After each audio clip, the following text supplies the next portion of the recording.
மக்களே, இந்த ஒரு பதிவில் நம்ம என்ன பார்க்க போகிறோம்னா, நிறைய உண்மைகள் பேச போகிறோம். வீடியோ கொஞ்சம் லென்த்தாக இருக்க வாய்ப்பு இருக்குது. இந்த உண்மைகளை பொதுமக்கள்கிட்ட கொண்டு போய் சேருங்க. அதுக்காண்டி தான் இவ்வளவு சிரத்தை எடுத்து இவ்வளவு விஷயங்களை சேகரித்து இந்த வீடியோவில் நான் உங்கள்கிட்ட ஷேர் பண்ணிக்க போகிறேன். என்னப்பா பேச போகிறேன் அப்படின்னு சொல்லி கேட்டிங்கன்னா, தலைவர் விஜய் அவர்களை சுற்றி நேற்றைய தினம் நடந்த செய்திகள் அத்தனையும் கவனித்து பார்த்தீங்கன்னா, அவர் மேலே இன்னைக்கு காலையில் வழக்கு பதிவு செஞ்சுருக்காங்க. அவர் மட்டும் கிடையாது, நம்ம கட்சிக்காரங்க மேலேயும் வழக்கு பதிவு செஞ்சுருக்காங்க. இது இல்லாமல் பார்த்தீங்கன்னா, மிக முக்கியமாக தலைவர் விஜய் அவர்கள் வேட்பாளர் பேரை மாற்றி சொல்லிட்டார் அப்படிங்கிற ஒரு விஷயத்தை நேற்று முழுக்க ட்ரோல் பண்ண ஆரம்பித்தாங்க. அதுக்கப்புறம் பெரம்பூரில் தலைவர் விஜய் அவர்கள் பிரச்சாரம் பண்ணிட்டு கொளத்தூர் பக்கம் போகும்போது அந்த விஷுவல்ஸை பார்க்கும்போது அவ்வளோ பயமாக இருந்துச்சு. நிறைய பிரச்சாரம் பண்ணுற அந்த இடத்துல நிறைய பஸ் உள்ள வந்துச்சு. அந்த பஸ்லலாம் ஆளே கிடையாது, பஸ் சும்மா வந்துட்டு போணுச்சு அப்படிங்கிற குற்றச்சாட்டை பொதுமக்கள் வைக்கிறாங்க. இந்த மாதிரி தலைவர் விஜய் அவர்களை சுற்றி நேற்றைய தினம் ஏகப்பட்ட செய்திகள் நடந்துச்சு. ஆனால் இந்த செய்திகளில் எது எது உண்மை, எது எது திருச்சி பேசுகிறாங்க, இந்த உண்மைக்கு பின்னாடி என்னென்ன மாதிரி விஷயங்கள் இருக்குது அப்படிங்கிற விஷயத்தை இந்த வீடியோவில் நான் தெளிவாக பேசணும்னு நினைக்கிறேன். இது இல்லாமல் தலைவர் விஜய் அவர்கள் நேற்றைய தினம் பிரச்சாரத்தை பாதியில் நிப்பாட்டு போயிருக்காங்க. இதை பற்றி ஒரு தெளிவான விளக்கத்தை இங்கே நான் கொடுக்க வேண்டிய கட்டாயம் ஏற்பட்டிருக்கு, தேவை ஏற்பட்டிருக்கு. அதையும் இந்த வீடியோவில் சேர்த்து பேசணும்னு நினைக்கிறேன். ஒன் பை ஒன்னா தெளிவாக நம்ம பார்க்கலாம். உற்சாக வணக்கங்கள், வாங்க பதிவுக்குள்ள போகலாம். இப்போ முதல் விஷயம் மக்களே, தலைவர் விஜய் அவர்கள் மேலே யார் புகார் கொடுத்து வழக்கு பதிவு செஞ்சுருக்காங்க அப்படிங்கிற அந்த கொஸ்டின்லேருந்து வரலாம். அதாவது நிலை கண்காணிப்பு அதிகாரி ஒருத்தர் புகார் கொடுத்துருக்காரு. அந்த புகார் அடிப்படையில் தலைவர் விஜய் அவர்கள் மேலே நடவடிக்கை எடுக்கிறதுக்கான வழக்கு பதிவு செய்யப்பட்டிருக்கு. ஏன் இந்த புகாரை கொடுத்துருக்காருன்னா, இவர் ஒரு கட்சிக்காரர் கிடையாது, இவர் ஒரு பொதுமக்கள் கிடையாது. இவர் தேர்தல் விதிமுறை அடிப்படையில் நாங்கள் அனுமதி கொடுக்குறோம், அந்த அனுமதியை கரெக்டாக இவங்க ஃபாலோ பண்ணுறாங்களா, அப்படி இவங்க ஃபாலோ பண்ணலன்னா நான் இவங்க மேலே கம்ப்ளைண்ட் ரைஸ் பண்ணுவேன் அப்படிங்கிறதா அவரோட வேலை. அதை கண்காணிக்கிறதா அவரோட வேலை. தலைவர் விஜய் அவர்கள் தேர்தல் நடத்தை விதிமுறை சில விஷயத்தை மீறிட்டார் அப்படிங்கிற விஷயத்தின் அடிப்படையில் இந்த அதிகாரி புகார் கொடுத்திருக்காங்க. அதனால போலீஸ்காரங்க உங்க மேல நடவடிக்கை எடுத்திருக்காங்க. அந்த எஃப்ஐஆர்ல மிக முக்கியமா பாத்தீங்கன்னா 5 விதமான விஷயத்தை, அதாவது 5 பிரிவின் கீழ் தலைவர் விஜய் அவர்கள் மேல வழக்கு பதிவு செஞ்சிருக்காங்க. குறிப்பா சொல்ல போனா செய்திகள் அடிபடுறது 5 ஸ்பீக்கர் பயன்படுத்த சொன்னா 30 ஸ்பீக்கர் பயன்படுத்திட்டாங்க அப்படிங்கிற குற்றச்சாட்டு மிக முக்கியமானதா இருக்கு. அது இல்லாம பாத்தீங்கன்னா பொது போக்குவரத்துக்கு இடையூறு பண்ணிட்டாங்க, அது பண்ணிட்டாங்க, இது பண்ணிட்டாங்க அப்படிங்கிற ஏகப்பட்ட விஷயங்கள் அடிப்படையில் வழக்கு பதிவு செய்யப்பட்டிருக்கு. இந்த வழக்கு பதிவு தலைவர் விஜய் அவர்கள் மேல மட்டும் கிடையாது, நம்ம பெரம்பூரோட மாவட்ட செயலர் இருக்கக்கூடிய சிவா அவர்கள் மேலேயும் வழக்கு பதிவு செய்யப்பட்டிருக்கு. ஏன்னா அவர் மேலே என்ன சொல்றாங்கன்னா, ஆட்டோ ஓட்டுநர் மேலே, ஆம்புலன்ஸ் டிரைவர் மேலே, தனியார் ஊழியர்கள் மேலெல்லாம் கொஞ்சம் அவதூறாக பேசிட்டாங்க, தேவைக்கு அதிகமான கூட்டத்தை அவர் கூட்டிட்டாரு அப்படிங்கிற பிரிவின் கீழே அவர் மேலே 2 பிரிவின் கீழே வழக்கு பதிவு செய்யப்பட்டிருக்கு. தலைவர் மேலே 5 பிரிவின் கீழ் வழக்கு பதிவு செய்யப்பட்டிருக்கு. இந்த வழக்கெல்லாம் பதிவுலாம் ஓகே. இந்த வழக்கு பதிவு அடுத்த கட்டமாக எப்படி போகும் அப்படிங்கிற அந்த கொஸ்டின்லேருந்து வந்தோம்னா, இதுக்கப்புறம் தேர்தல் ஆணையம் தரப்புலேருந்து நோட்டீஸ் ஒன்று கேட்பாங்க. அந்த நோட்டீஸ்க்கு தலைவர் விஜய் அவர்கள் 24 மணி நேரத்திலிருந்து 48 மணி நேரத்துக்குள்ள விளக்கம் கொடுக்கணும். அந்த விளக்கம் ஏற்கும்படி இருந்துச்சுன்னா அந்த வழக்கு பதிவு கூட தேர்தல் ஆணையம் ரத்து பண்றதுக்கு வாய்ப்பு இருக்கு. ஒருவேளை அந்த விளக்கம் ஏற்கும்படி இல்லைனா தேர்தல் முடிஞ்சாலும் இந்த வழக்கு நீதிமன்றத்தில் நிலுவையில் இருக்கும். நீதிமன்றத்தில் இந்த வழக்கு நடந்துகிட்டே இருக்கும். அந்த வழக்கோட தீர்ப்பு வரும்போது ஃபைன் போட்டு இந்த வழக்கை முடிப்பாங்க. மற்றபடி வேற எதுவும் பண்ண மாட்டாங்க. ஏன்னா தேர்தல் சமயத்தில் இந்த மாதிரி ஏகப்பட்ட வழக்குகளை தொடர்ச்சியாக தாக்கல் பண்ணுவாங்க. தேர்தல் நடத்தை விதிமுறையை மீறிட்டாரு அப்படின்னு சொல்லி சில வழக்குகளுக்கு குற்றப்பத்திரிகை கூட தாக்கல் பண்ண மாட்டாங்க. சில வழக்குகள் நிலுவையில் இருக்கும். அதாவது ரொம்ப வருஷம் முன்னாடி நடந்த வழக்கெல்லாம் இப்போ நிலுவையில் இருக்கும். தேர்தல் நடத்தை விதிமுறையை மீறினா வழக்கு பதிவு செய்யறதுக்கான காரணம்னா அடுத்தடுத்த பிரச்சாரங்களுக்கு அனுமதி கிடைக்கிறதுல கொஞ்சம் சிக்கல் ஏற்படும். எப்பா போன வாட்டி கொடுத்தோம், நீங்க ஒழுங்கா பண்ணல, நீங்க மீறிட்டீங்க, அதை பண்ணிட்டீங்க, இதை பண்ணிட்டீங்கன்னு சொல்லி இது தேர்தல். இந்த தேர்தலுக்கு அப்புறம் அதுக்கப்புறம் தீர்ப்பு, தண்டனை அதெல்லாம் ஒரு பக்கம் இருந்தாலும் இந்த தேர்தலில் அடுத்தடுத்த பிரச்சாரங்கள் தலைவர் விஜய் அவர்களுக்கு அனுமதி கிடைக்கிறதுல பெரும் சிக்கலை இந்த வழக்கு பதிவானது உருவாக்கும். அதற்காண்டி தான் இந்த வழக்கு பதிவு செய்யப்பட்டதா பெரிய லெவலில் சொல்றாங்க. ஏன்னா அவர் அனுமதி கேட்டு தான் போயிருக்காரு. கூட்டத்தை கூட்டானா கூட்டம் கூடும் போது அவர் என்ன பண்ண முடியும்? கட்சிக்காரங்க 100 பேர் அப்படின்னு சொல்லி நம்ம கேட்கலாம். கட்சிக்காரங்க யார் யார் என்னென்ன போஸ்டிங்ல இருக்காங்க ஒரு மாய்க்கு நம்ம கணக்கு பண்ணலாம். வர்ற பொதுமக்களை நம்ம எப்படி கணக்கு பண்ண முடியும்? எந்த கட்சியாலையும் இதை பண்ண முடியாது. தலைவர் விஜய் அவர்கள் மட்டும் பண்ணும்போது அது எப்படிப்பட்ட ஒரு கொஸ்டின் மார்க்கா இருக்கு. கொளத்தூர்ல அதிக ஸ்பீக்கர் பயன்படுத்திட்டாருன்னு சொல்றீங்க. ஆக்சுவலா பாத்தீங்கன்னா அவர் அந்த ஸ்பீக்கரை பயன்படுத்தி அவருடைய ஆடியோ ரொம்ப ரொம்ப ரொம்ப மோசமா இருந்துச்சு, தெளிவாவே கேட்கல அப்படிங்கறதா யதார்த்தமான உண்மை. சரி, இதை சட்டப்படி தலைவர் விஜய் அவர்கள் ஒரு பக்கம் சந்திப்பார்னு வச்சுக்கலாமே. அடுத்து மிக முக்கியமா பாத்தீங்கன்னா, தலைவர் விஜய் அவர்கள் மேலே மட்டும் இந்த வழக்கு பதிவு செய்கிறீங்கல்ல, ஒரு பக்கம் பட்டாசு வெடிச்சிருக்காங்க. நான் இந்த விஷுவல்ஸை போட்டேன்னா வயலேஷன் அப்படிங்கிற பாலிசியில், யூடியூப் பாலிசியில் இந்த வீடியோவானது தப்பான ஒரு வீடியோவாக கன்வே பண்ணிடும் யூடியூப். கம்யூனிட்டியை நீ மீறிட்டேன்னு சொல்லுவோம். இந்த ஒரு செய்தியை கூட நான் சைடில் போடுறேன். இந்த வீடியோ நீங்கள் செக் பண்ணி பாருங்கள். பஸ்ஸு வரும்போது ஓபிஎஸ் அவர்கள் பிரச்சாரத்தில் இது நடந்ததாக சொல்கிறாங்க. பஸ்ஸு வரும்போது பஸ்ஸு பக்கத்திலே வெடிச்சாங்க. அது மட்டும் இல்லாமல் வேற ஒருத்தர் பிரச்சாரத்துக்கு வரும்போது, ஒரு வேட்பாளர் வரும்போது, அதே திமுக தரப்புலேருந்து வரும்போது இந்த மாதிரி வெடிக்க போய் ஒரு பொதுமக்கள் காலில் வந்து அந்த வெடிபட்டிருக்கு அப்படிங்கிற செய்தி வருது. இதெல்லாம் தேர்தல் நடத்தை விதிமுறையில் வராதா, இதெல்லாம் மீறப்பட்டதா, கணக்கில் வராதா அப்படிங்கிற அந்த கொஸ்டின் மார்க்லாம் நம்ம முன்னாடி ரொம்ப தெளிவாக இருக்கு. தலைவர் விஜய் அவர்களை மட்டும் குறி வச்சு நீங்க பேரிகார்டு போடக்கூடாது, நிறைய ஸ்பீக்கர் கொண்டு வந்துட்டீங்க, அதை பண்ணிட்டீங்க இதை பண்ணிட்டீங்கன்னு அந்த வழக்கு பதிவுலாம் செய்கிறாங்கல்ல, மற்றவங்களுக்கு ஏன் செய்ய மாட்டாங்க அப்படிங்கிறதா இங்கே நான் கேட்க வர்ற முதல் விஷயம். இதை சட்டப்படி பார்த்துக்கலாம், ஒன்றும் பஞ்சாயத்து இல்லை, இது தள்ளி வச்சிருங்க. இப்போ ரெண்டாவது மிக முக்கியமான விஷயம், ஆக்சுவலாக பார்த்தீங்கன்னா தலைவர் விஜய் அவர்கள் வந்து நம்ம என்ன எதிர்பார்க்குறோம் இந்த காவல்துறையிட்ட, எதற்காண்டி இந்த பிரச்சாரம் ரத்து செய்யப்பட்டிருக்கு அப்படிங்கிற ரெண்டாவது விஷயத்துக்கு வருவோம். ஆக்சுவலாக பெரம்பூரில் தலைவர் விஜய் அவர்கள் பிரச்சாரம் பண்ணுற இடத்த பார்த்தீங்கன்னா வண்டி நடுவில் நிப்பாட்டி அந்த சைடு பேரிகார்டு, இந்த சைடு பேரிகார்டு, இந்த சைடு இன்னும் கொஞ்சம் கூடுதலாக பேரிகார்டு, ஒரு பக்கம் ஸ்பீக்கர் வச்சு தலைவர் விஜய் அவர்கள் நடுவில் நின்று பேசிட்டு போயிட்டார். குறைந்தபட்சம் ஒரு 8லேருந்து 10 நிமிஷம் பேசியிருப்பாரா, அவ்வளோதான். அந்த 8 to 10 நிமிஷம் அவர் பேசி முடிச்ச பிறகு அவர் பாட்டு அடுத்தடுத்த, அதாவது பெரம்பூரில் முடிச்சுட்டு அடுத்து குளத்தூர் போகணும், அடுத்து வில்லிவாக்கம் போகணும், இவ்வளோ தான் அவரோட பிளான். தேர்தல் ஆணையத்தில் முறையாக ஆப்பில் அனுமதி கேட்டு தேர்தல் ஆணையம் காவல்துறை 2 பேரும் சேர்ந்து அனுமதி கொடுத்த பிறகு அழகா பெரம்பூரில் நீங்கள் வந்து ஏற்பாடு பண்ணி கொடுத்தீங்க. இதைத்தான் ஆதவர்ஜன் அவர்கள் சொன்னாங்க, ரொம்ப சூப்பராக பண்ணி கொடுத்தீங்க. இதே மாதிரி குளத்தூரில் பண்ணி கொடுத்தா என்ன அப்படிங்கிறதா எங்களுடைய பிரதானமான கேள்வி. நீங்கள் குளத்தூரில் போய் பார்த்தீங்கன்னா தலைவர் விஜய் அவர்கள் நிற்கிற வண்டி பக்கத்தில் எந்த விதமான பேரிகார்டு இருக்காரு, வண்டியை சுற்றி நிறைய பேர் இருந்திருப்பாங்க. அது மட்டும் இல்லாமல் ஸ்பீக்கர்ஸ் அங்கே ரொம்ப கம்மியாக இருந்திருக்கும். ஏன்னா தலைவர் விஜய் அவர்கள் பேசுறது ரொம்ப தெளிவாகவே அங்கே கேட்கவே இல்லை, எக்கோ அடிச்சிச்சு. நீங்கள் லைவ் கவர் பண்ணுற கேமரா கூட தெளிவாக தலைவர் விஜய் அவர்களை கவர் பண்ண முடியல. ஏன்னா தலைவர் விஜய் அவர்கள் பேச வேண்டிய இடத்துக்கு முன்னாடியே வண்டி நிப்பாட்டிட்டாங்க.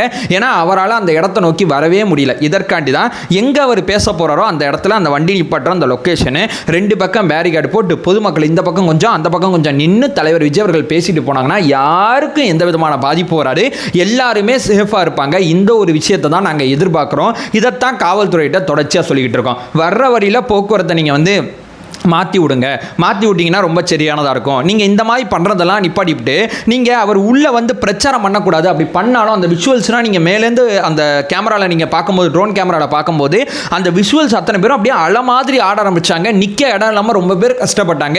ஏன் பொதுமக்களை இப்படி சிரமப்படுத்துறீங்க? ஒரு தேர்தல் சமயம் ஜனநாயகபூர்வமாக ஒவ்வொரு தலைவர் வரும்போதும் பொதுமக்கள் யார் என்ன சொல்கிறாங்கங்கிறத பார்ப்பாங்க. பார்த்து முடிச்சுட்டு அவங்களுக்கு யாருக்கு வந்து வாய்ப்பு கொடுக்கணும்னு தோணுதோ ஓட்டு போட போகிறாங்க. எல்லாருக்கும் சம வாய்ப்பை கொடுங்க. முதலமைச்சர் தொகுதினா வேற ஒருத்தர் வந்து பிரச்சாரமே பண்ணக்கூடாதா, இது எந்த ஒரு நியாயம் அப்படிங்கிறத நம்ம தொடர்ச்சியாக கேட்டுக்கிட்டு இருக்கோம். ஆனால் இவங்க அதுக்கெல்லாம் பதில் சொல்றதே இல்லை. இதில் மிக முக்கியமான ஒரு வீடியோ கூட இங்கே வந்து இன்க்ளூட் பண்ணுறேன், முடிஞ்சளவு அந்த வீடியோ நீங்கள் பாருங்களேன். இப்போ வந்து விஜய் தான் எல்லாத்துக்கும் காரணம் சொல்லி எதிர்கட்சி ஆளுங்க சொல்றாங்க. ஆனால் கிடையவே கிடையாது. மக்கள் சாவறதுக்கு வழிகாட்டியே டிஎம்கே ஆட்சி தான். புரிஞ்சிச்சிங்களா? இப்போ தேவையில்லாத பஸ்ஸுங்க, எம்டி பஸ் எல்லாம் விட்டுட்டே இருக்காங்க, குப்பை வண்டிங்களை விட்டுட்டு இருக்காங்க. தேவையில்லாத அவனுங்க பண்ண வேண்டிய காண்டெல்லாம் இந்த பஸ் மூலியமா எங்களுக்கு காமிச்சு விடுறாங்க. புரிஞ்சிச்சிங்களா? இங்க வந்து வயசு எல்லாமே டீலக்ஸ் மட்டும் தான், எதுவுமே வந்து ஃப்ரீ பஸ்ஸே இல்ல. பஸ்ஸே கிடையாது, மத்தியானத்துல பஸ்ஸே கிடையாது. நாங்க உள்ள இருக்கோம், கஷ்டப்படுறோம். அவர் ஆபீஸ்க்கு வந்தாருன்னா 4 மணிக்கு வரலன்னா 11 மணிக்கே பஸ் எல்லாம் நிப்பாட்டுவாங்க. ஆனா இன்னைக்கு ஓடி ஓடி பஸ்ஸுங்களை விட்டுட்டு இருக்காங்க.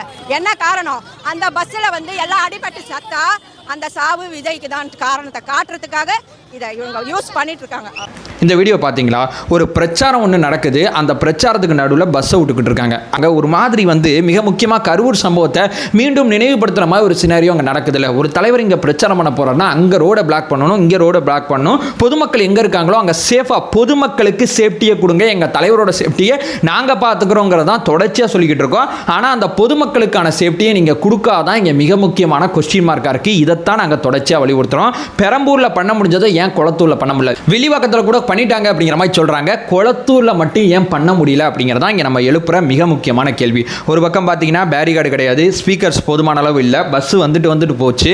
அதாவது முதலமைச்சர் பிரச்சாரம் பண்ணும்போது, ரோடு ஷோ பண்ணும்போதெல்லாம் அங்கங்கே நிப்பாட்டி கரெக்டாக ரோடை வந்து பிளாக் பண்ணுறீங்க. உங்கள் ஊர்லேயே உங்கள் தலைவர் வரும்போது இல்லை வேற ஏதோ ஒரு தலைவர் வரும்போது மிக முக்கியமாக அந்த ரோடை பிளாக் பண்ணி அந்த தலைவர் எங்கே பிரச்சாரம் பண்ணுறாரோ அந்த பிரச்சாரத்தை அவர் பண்ணி முடிச்ச பிறகு அதுக்கப்புறம் அந்த வழியில் பொது போக்குவரத்தை விடுவாங்க. மிக முக்கியமான தலைவர் அப்படிங்கிற மாதிரி கூட்டம் அதிகமாக ஒரு கூடுனுச்சுன்னா இந்த மாதிரி ஒரு ஏற்பாடு பண்ணுவாங்க. இல்லை கொஞ்சம் கூட்டம் கம்மியாக இருந்துச்சுன்னா சார் ஓரமாக நீங்கள் பண்ணிங்க, பஸ் போகிறது வர்றதெல்லாம் அப்படி போயிட்டு இருக்கட்டும் அப்படிங்கிற மாதிரி சொல்லுவாங்க. தலைவர் விஜய் அவர்களுக்கு எவ்வளோ கூட்டம் கூடுங்கிறது நான் சொல்லி தெரிய வேண்டியதில்லை. அவருக்கு ஏன் பொது போக்குவரத்தை அலோ பண்ணிட்டு பிரச்சாரத்துக்கு அனுமதி கொடுக்குறீங்க? இதனால பாதிக்கப்பட போகிறது விஜய் அண்ணா இல்லை, அவர் மேலே நின்று பேசிட்டு இருக்காரு. பாதிக்கப்பட போது பொதுமக்கள் தான். பொதுமக்களுக்கு சரியான பாதுகாப்பை கொடுங்க அப்படிங்கிறது தான் தொடர்ச்சியாக இங்கே நாங்கள் சொல்லிக்கிட்டு இருக்கோம். இது ரெண்டாவது மிக முக்கியமான விஷயம். இப்போ மூணாவது பார்த்தீங்கன்னா தலைவர் விஜய் அவர்களை வந்து பிரச்சாரம் பண்ணுற இடத்துல அவர் வந்து வேட்பாளரோட பேரை வந்து மாற்றி சொல்லிட்டாரு. பண்ணிட்டாரு, அதை பண்ணிட்டாரு, இதை பண்ணிட்டாரு அப்படிங்கிற ஒரு குற்றச்சாட்டு பிரதானமாக வந்துச்சு. ஆமாங்க, முதல்ல அவர் பேசும்போது ஏன்னா அந்த கூட்டத்தை பார்க்கும்போது அந்த கூட்டம் அங்கங்கே ஐசோலேஷன் ஆகுது, அந்த கூட்டத்தில் சரியான ஆடியோ இல்லை, அவர் மனுஷன் தானே, சரியான ஆடியோ இல்லை, பொதுமக்கள் அத்தனை பேரும் அப்படியே ரொம்ப கஷ்டப்பட்டு நிற்கிற மாதிரி ஃபீல் பண்ணுறாரு. பஸ் ஒரு பக்கம் உள்ளே வந்துக்கிட்டே இருக்கிறதையும் பார்க்குறாரு. ஏன்னா அவருக்கு அந்த கரூர் சம்பவத்திலேருந்து அவர் மீண்டு வரவே 1 மாதம் டைம் எடுத்துக்கிட்டாரு. ஏன்னா அவரை பார்க்க வந்த கூட்டம் தான் அங்கே பாதிக்கப்பட்டாங்க. அது அவருக்கு தனிப்பட்ட முறையில் பெரிய பாதிப்பு உருவாகியிருக்கும். அதே மாதிரி ஒரு சினாரியோ மீண்டும் வரும்போது அந்த மனுஷனால எப்படியா பேச முடியும்? ஒருபோதும் பேச முடியாது. மாற்றி சொல்லிட்டாரு. மறுபடியும் பார்த்தீங்கன்னா ஒரு வீடியோ ஒன்று போடுறேன். அவர் மறுபடியும் என்ன சொல்லியிருக்காரு அப்படிங்கிறத பாருங்க. வேட்பாளர் திரு V.S. பாபு அவர்கள்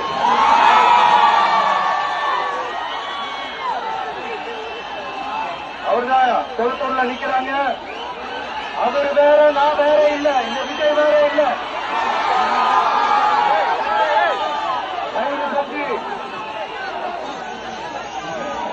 சின்னத்துக்கு ஓட்டு போடுங்க.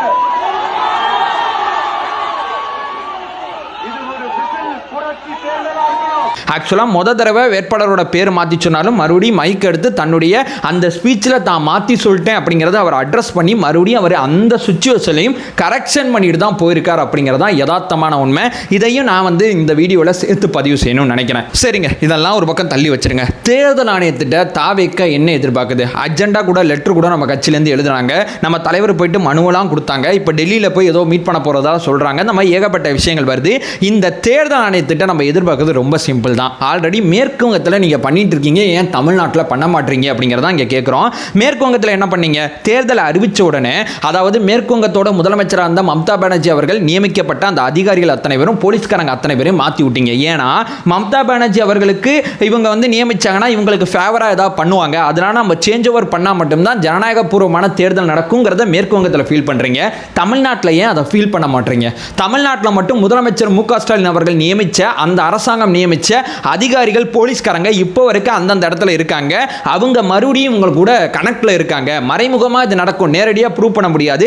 மறைமுகமா இது நடக்கிறதுனால தான் இந்த மாதிரி சினாரியோ நடக்குது, இந்த மாதிரி விஷயங்கள் நடக்குது.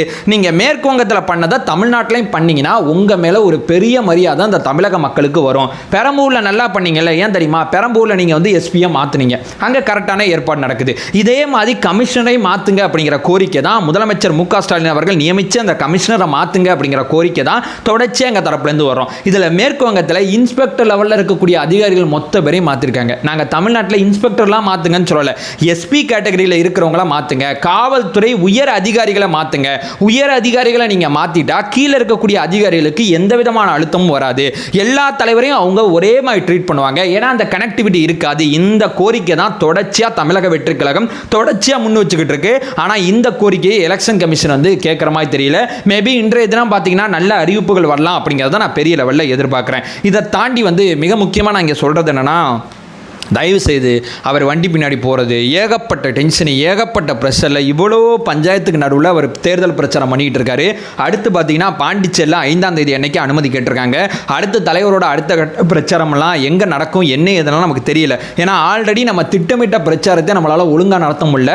இதில் பவன் கல்யாண் பாலிடிக்ஸ்லாம் பண்ண சொல்கிறாங்க. எங்கே உள்ள பாலிடிக்ஸை நம்மளால் பண்ண முடியல. இந்த தருவாயில் நம்மளுடைய தோழர்கள் அவருக்கு தயவு செய்து சொல்கிறேன், பக்கபலமாக அந்த சமயத்தில் இருக்கணும், தொல்லையாக இருக்கக்கூடாது. துணையாக இருங்கள், தொல்லையாக இருக்காதீங்க அப்படிங்கிற விஷயத்தை தான் நான் தொடர்ச்சியாக கேட்டுக்கிட்டு இருக்கேன். ஏன்னா நிறைய வீடியோக்களை பார்க்கும்போது இவர் அப்படி செல்ஃபி எடுத்தார், அவர் அப்படி ஃபோட்டோ எடுத்தார்னா, தேர்தலுக்கு அப்புறம் அவர் முதலமைச்சர் ஆகிட்டார்னா உங்கள் கிராமம், உங்கள் வீடு வரைக்கும் அவர் வருவார். எவ்வளோ செல்ஃபி, எவ்வளோ ஃபோட்டோ வேணால் எடுத்துங்க. இந்த சமயத்தில், இந்த 20 நாள் சமயத்தில் அவரை டிஸ்டர்ப் பண்ணாதீங்க, அவரை பார்க்க முந்தி அடித்து போகாதீங்க. எங்கேயும் போகிறதில்ல. அடுத்த 30 வருஷம் நம்ம கூட தான் அவர் இருக்க போகிறாரு. நமக்காண்டி தான் இந்த அரசியல் களத்தில் பயணிக்க போகிறாரு. இந்த குறிப்பிட்ட நாட்கள் அவருக்கு ஏகப்பட்ட தொல்லைகள், ஏகப்பட்ட விஷயங்கள் நடக்குது. நம்ம சைட்லேருந்து பசங்க கரெக்டாக இருப்பாங்கப்பா, எந்த விதமான பிரச்சனை இல்லைங்க. பசங்களை வச்சு இனிமேல் குறை சொல்ல முடியாதுங்க தமிழக வெற்றி கழகத்தில். அந்த மாதிரி ஒரு விஷயத்தை இந்த 20 நாட்கள் தலைவரோட பிரச்சாரத்தில் உருவாக்கி கொடுங்க அப்படிங்கிற விஷயத்தை நான் உங்கள்கிட்ட ரொம்ப ரொம்ப ரொம்ப ரொம்ப ரொம்ப கெஞ்சி கேட்டுக்கிறேன். ஏன்னா இந்த செய்திகள் அத்தனையும் பார்த்து இந்த வீடியோ பண்ணும்போது எனக்கு எவ்வளோ கஷ்டமாக இருந்துச்சுன்னு எனக்கு மட்டும்தான் தெரியும். ஏன்னா இதில் பாதி விஷயத்தை என்னால் சொல்லவும் முடியாது. ஏன்னா சொல்லிட்டேன்னு வைங்களேன், தேவையில்லாமல் ஆதாரம் இருக்கா, தலைவர் இருப்பான்னு கேட்பாங்க. ஏன்னா அந்த மாதிரி ஒரு சினாரியோ தலைவரை சுற்றி நடக்குது. ஏகப்பட்ட ஏகப்பட்ட விஷயங்கள் செவி வெளியா வருது, அதெல்லாம் நம்மளால வீடியோல கன்வே பண்ண முடியாது. அப்படிப்பட்ட ரொம்ப ரொம்ப ரொம்ப ரொம்ப கடினமான சுச்சுவேஷன்ல தலைவர் விஜய் அவர்கள் இருக்காங்க. தயவு செய்து உங்க அத்தனை பேரோட ஒவ்வொரு கிராமத்துல ஒவ்வொரு தொகுதியில தமிழக வெற்றி கழகத்தை நேசிக்கிற உங்க அத்தனை பேரோட உதவி இருந்தா மட்டும்தான் தலைவரோட பிரச்சாரம் திட்டமிட்டபடி ரொம்ப தெளிவா நடக்கும். தயவு செய்து தலைவரோட பிரச்சாரத்துக்கு துணை நின்னுங்கள் அப்படிங்கிற ஒரு விஷயத்தை சொல்லிட்டு இந்த வீடியோ நான் எண்ட் பண்ணிக்கிறேன். நம்ம சேனலை ஃபர்தரா ஃபாலோ பண்ணீங்கன்னா பொலிட்டிக்கல் சார்ந்து ஏகப்பட்ட விஷயங்களை தொடர்ச்சியா பார்த்துட்டு இருக்கோம். நம்மளோட ஒரே நோக்கம் அறியாமை அகற்ற வேண்டும், அறியாமை அகற்றப்பட வேண்டும். Thank you so much.